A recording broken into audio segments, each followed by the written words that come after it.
Hello everyone, आज की कहानी है बुढ़ापे में बंटवारा। यह कहानी सत्य घटना पर आधारित है। सिर्फ सामाजिक मर्यादा को ध्यान में रखते हुए पात्रों के नाम परिवर्तित कर दिए गए हैं। फटी हुई साड़ी पहने लगभग 70-75 वर्ष के वृद्ध एक साधारण से दिखने वाले घर के बाहर दरवाजे पर बनी सीढ़ियों के नीचे शांत स्वभाव से बैठी हुई रहती है। उसके सामने पुराने सी थोड़ी पिचकी हुई अल्युमिनियम की एक थाली और लोटा रखा हुआ था। उसके बगल में एक छोटी सी बांस की छड़ी भी रखी हुई रहती है, जिसके सहारे शायद वो वृद्ध चलती फिरती होगी। मेरे घर से विद्यालय जाने के रास्ते में ये घर पड़ता है। अब प्रतिदिन विद्यालय जाते समय उस वृद्ध महिला को कभी उस दरवाजे पर तो कभी ठीक उसके बगल वाले दरवाजे के पास बैठा हुआ देखती थी। उसके हाव भाव, रंग रूप तथा दरवाजे के बाहर बैठने के कारण मेरे बाल मन में एक ख्याल उभरता था कि यह भीख मांगने वाली गरीब महिला है।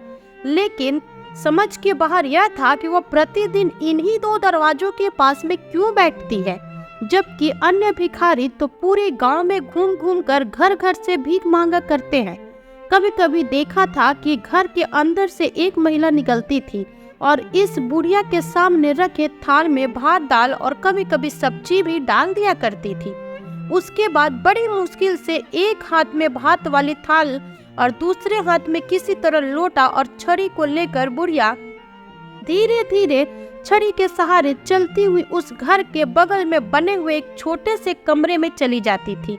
काफी सोचने विचारने के बाद जब मेरे बाल मन में इसका इस कारण स्पष्ट नहीं हो पाया, तो एक दिन मैं अपनी माँ से प्रश्न पूछ लिया, माँ, एक भिखारी को अजीत और सुजीत के घर के सामने बैठे हुए प्रतिदिन देखती हूँ, आखिर और कहीं क्यों नहीं मांगती है? माँ ने मुझे डांटते हुए कहा कि वो भिखारी नहीं है, वह उस घर के स्वामी की माँ है। फिर मैंने दूसरा प्रश्न पूछ लिया, यदि वो माँ है तो दरवाजा के बाहर घंटों थाली और कटोरा लेकर क्यों बैठी है? तब माँ ने उस बुढ़िया की जो कहानी सुनाई वह इस प्रकार है। गोपाल राम एक खाते पीते लगभग 15 बीघा खेत वाले साधारण किसान थे। उनके दो बेटे अजीत और सुजीत थे। नहरी क्षेत्र होने के कारण फसल अच्छी हो जाती थी, जिससे गोपाल राम का परिवार खुशहाल था। उस समय आधुनिक सुख सुविधाएं भी नहीं थी, जिसके कारण एक ग्रामीण परिवार की आवश्यकता है भी बहुत सीमित है। जिस परिवार में 2 वक्त का खाना ठीक से मिल जाता था उसे खाता पीता परिवार समझा जाता था। और अजीत और सुजीत दोनों भाई हंसते खेलते बड़े हो रहे थे। सामान्य परिवारों की पढ़ाई के प्रति कोई खास आकर्षण नहीं होता था। फिर भी छोटा बेटा सुजीत प्रारंभिक शिक्षा गांव के स्कूल में ही प्राप्त किया। अजीत बड़ा बेटा होने की वजह से पिता के साथ कृषि कार्यों में हाथ बटाने लगा था, जिससे वह प्रारंभिक शिक्षा से वंचित रह गया। आगे चलकर दोनों भाइयों की शादी कर दी गई। दोनों भाइयों का वंश वृद्धि भी होने लगा। अजीत को 1 लड़के और 2 लड़कियां थी, जबकि सुजीत के 2 लड़के और 3 लड़कियां थीं। दोनों भाइयों के वंशवेल जैसे जैसे आगे बढ़ते रहे, परिवार में मनमुटाव होना भी प्रारंभ हो गया। गोपाल राम के रहते हुए किसी तरह परिवार का सामान्य बरकरार रहा, लेकिन उनकी मृत्यु के बाद टकराव इतना बढ़ गया कि दोनों भाइयों को बंटवारा करने का निर्णय लेना पड़ा। आपसी सहूलियत से दोनों भाइयों के बीच घर और जमीन का बंटवारा कर दिया गया। दोनों परिवार अलग अलग अपने अपने घरों में खुश रहने लगे।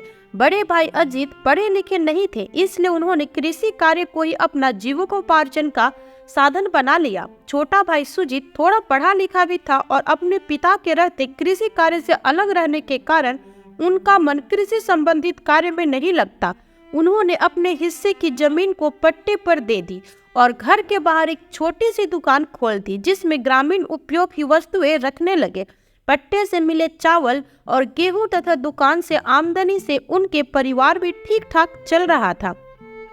कुछ सूदखोरी का भी कार्य करने लगे थे, उससे भी उसे कुछ आमदनी हो जाया करती थी। दोनों भाइयों में संपत्ति का बंटवारा तो सहमति से के साथ हो गया, लेकिन एक बड़ी समस्या खड़ी हो गई। अब माँ बंटवारा कैसे किया जाए, इसका कोई समाधान नहीं मिल रहा था।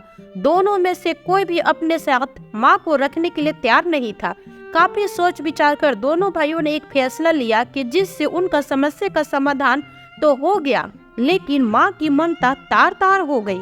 जिसने भी सुना उसने उन दोनों भाइयों की नफरत भरी नजरों से देखा।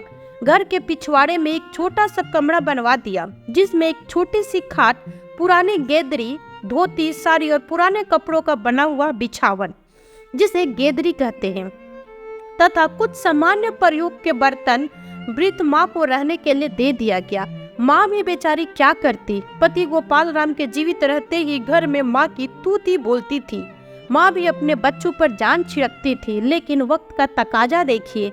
जिस माँ ने 9 महीने अपने कोख में रखा, स्वयं गीले कपड़े पर सोई, लेकिन बच्चे को सूखे पर सुलाया, स्वयं की नींद हराम कर बच्चे को नींद से सुलाया, जिसके हर सुख सुविधा का ख्याल रखा, आज वही बच्चे बड़े होने के बाद अपने स्वयं के बच्चों के कारण जन्म देने वाली माँ को साथ रखने के लिए भी तैयार नहीं थे। लेकिन माँ तो माँ होती है।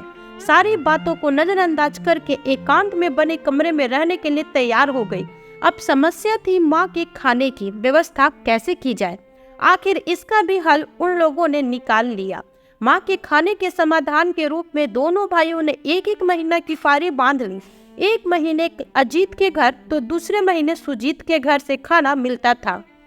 जब माँ की उम्र बढ़ने लगी तो दोनों भाइयों ने 15-15 दिन, फिर 7-7 दिन और अंत में माँ के मृत्यु निकट समझकर एक दिन की पारी बांध लिया, ताकि ऐसा ना हो कि एक भाई के खिलाने की पारी होने के बाद बूढ़ी माँ की मृत्यु हो जाए और दूसरे भाई अपने पारी में खिलाने से वंचित रह जाए। क्योंकि माँ की आंखें थोड़ी भेंगी थी, जिस कारण से दोनों भाइयों की पत्नियों और बहुओं में उसे डायन समझने लगे थे। इस वृद्ध की बुरी नजर प्रकोप उनके बच्चों पर नहीं पड़ी, इस कारण घर के अंदर इनका प्रवेश वर्जित कर दिया गया।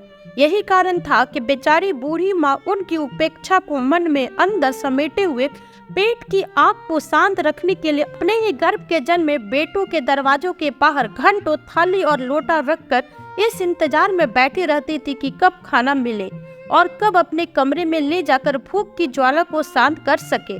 माँ द्वारा सुनाई गई सच्ची कहानी को सुनकर मेरे आंखों से आंसू आ गए।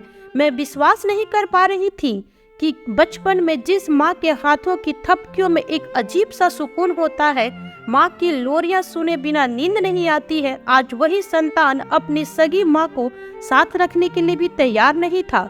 जिस माँ ने अपने कोख से जन्म देकर दोनों भाइयों को पाल पोस के बड़ा किया, आज उसके ही घर के अंदर आने से उसके बच्चे को नजर लग जाएगी। यह कैसी विडंबना है। इस तरह एक दिन वह समय भी आ गया जब अपने परिवार के अपमानों को सहती अभागिन मजबूर माँ मृत्यु लोक को छोड़कर परलोक सिधार गई। उसके मृत शरीर को उस छोटे से कमरे से बाहर निकालकर अर्थी पर रख दिया गया, ताकि इसे अंतिम संस्कार के लिए शमशान घाट ले जाया जा सके। लेकिन एक विचित्र घटना देखिए।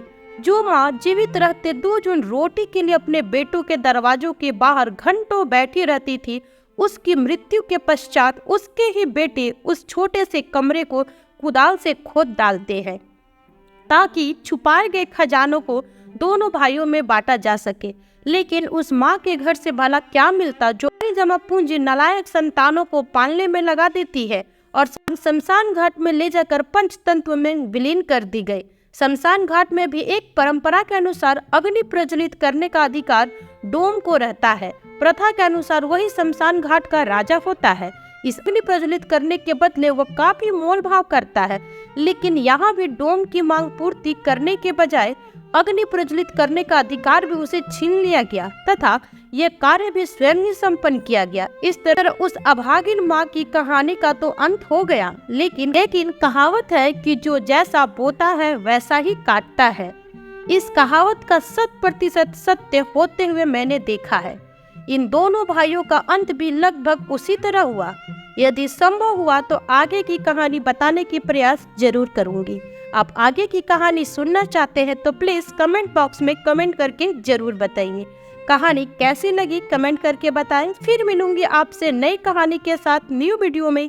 तब तक अपना ख्याल रखें और स्वस्थ रहें। स्टोरी अच्छी लगी हो तो लाइक एंड सब्सक्राइब करना ना भूलें। Bye bye.